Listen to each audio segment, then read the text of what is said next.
In 1999, Nvidia released the world's first graphics processing unit, GPU, the Geforce 256, kickstarting the race to create more realistic computer graphics.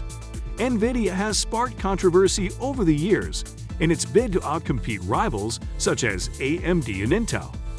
In this video, we discuss Nvidia and 3 controversies they have generated. Nvidia Corporation is a California-based technology company that primarily designs and manufactures graphics processing units, GPUs, for gaming, data management, automotive, and artificial intelligence solutions. If the name Nvidia rolls off your tongue, it's because the founders chose it with great care. We'll tell you more about the naming process later. Let's get into those controversies first, beginning with number 3, Geforce GTX 970. Nvidia settled one of the most contentious class action lawsuits in PC hardware history in 2016. The company was chastised for falsely advertising the Geforce GTX 970 as having 4 GB of VRAM, when only 3.5 GB on the primary pipeline could be used effectively. The company blamed its failure to provide accurate specifications on a misunderstanding between its engineering and marketing departments. For the settlement agreement, the company had to pay $30 to each GTX 970 owner and cover $1.3 million in attorney fees. The GTX 970 was probably the most popular graphics card on the market at the time.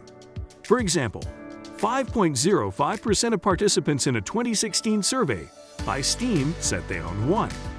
Furthermore, some reports indicate the company had already sold more than 1 million units of the GTX 970. Given that Nvidia was required to pay $30 in compensation to each GTX 970 owner, it is reasonable to conclude that Nvidia was liable for millions of dollars in compensation and attorney fees. In a filing, attorneys for the proposed class stated, "The settlement is fair and reasonable and falls within the range of possible approval." Number 2, Geforce Partner Program. When Nvidia announced its Geforce Partner Program, GPP, in 2018, the company marketed it as beneficial to consumers, claiming that it would ensure that gamers had full transparency into the GPU platform and purchase software. The goal of the program was to incentivize Nvidia's hardware partners to align their gaming brands exclusively with Geforce products. In exchange, Nvidia would provide many benefits, including early product access and enhanced marketing support. Nvidia emphasized that the program was not exclusive and that its partners could continue selling and promoting whatever products they desired. Things started going south when Kyle Bennett of Hard OCP released an investigative piece on the program, calling Nvidia's intentions and the program's purported benefits into question. While nothing appeared fishy at first glance, after AMD shopped the story to Hard OCP and other outlets, Kyle said he uncovered some troubling information after speaking with several potential partners. According to Kyle, the biggest concern was that companies feared Nvidia would withhold GPU allocation if they did not participate, even though this was not part of the terms. Nvidia's program didn't last long enough to gain traction, but we could see where things were headed. For example, Asus unveiled a new Res brand for AMD's Radeon cards, presumably to associate its Republic of Gamers, ROG, brand exclusively with Geforce products, as the program required. According to Nvidia, the goal of GPP was simply to ensure that gamers knew precisely what they were purchasing. However, others did not believe them. Kindly click the like button if you believe Nvidia harbored no ulterior motive.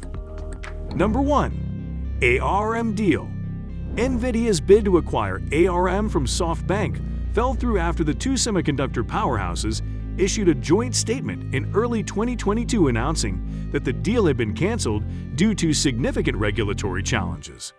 If you wonder if this controversy was about Nvidia purchasing weapons to wipe out its competition, we assure it is not about that. ARM is a British semiconductor and software design company. The acquisition was announced with great fanfare in September 2020, with both companies claiming it would create the world's premier computing company for the age of AI. However, skeptics sprang up almost immediately. Herman Hauser, an entrepreneur who helped develop the first ARM processor, spoke out strongly against the deal. British lawmakers, including Shadow Business Secretary Ed Miliband and tech titans Qualcomm, Google, and Microsoft, followed suit. Opponents of the acquisition raised various concerns, ranging from job security to technological sovereignty. The main issue with the agreement was access to ARM's innovative chip designs. ARM licenses its architecture to hundreds of businesses worldwide. They are used by Apple in iPhones and iPads, Amazon in Kindles, and car manufacturers in vehicles. Analysts believe that if Nvidia prevented other companies from using ARM's chip designs in their semiconductors, the consequences could have been massive.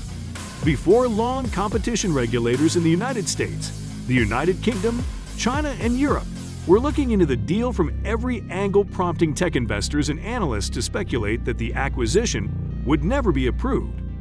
Nvidia tried to persuade regulators that they would invest heavily in ARM and allow other companies to continue using the company's chip designs, but their efforts were ultimately futile. Kindly subscribe to this channel for regular updates on the tech industry. ARM was independent until 2016, when SoftBank acquired it for $32 billion. 95% of the world's smartphones embedded with chips designed in China use ARM's energy-efficient chip architectures.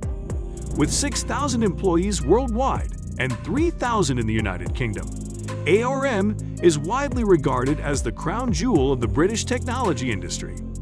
SoftBank now intends to list ARM on the stock market in 2023, though it has not specified whether the IPO will occur in the United Kingdom, where ARM was born, or in New York, where tech companies are typically valued higher. According to Russ Shaw, founder of the Tech London Advocates Lobbying Group, ARM's IPO must take place in the United Kingdom. He believes that companies like ARM are critical to maintaining the United Kingdom's position as a global leader in technology and economics. Nvidia was born in the 1990s when founders Jensen Huang, Chris Malachowski, and Curtis Preem brainstormed various names, including a combination of their initials.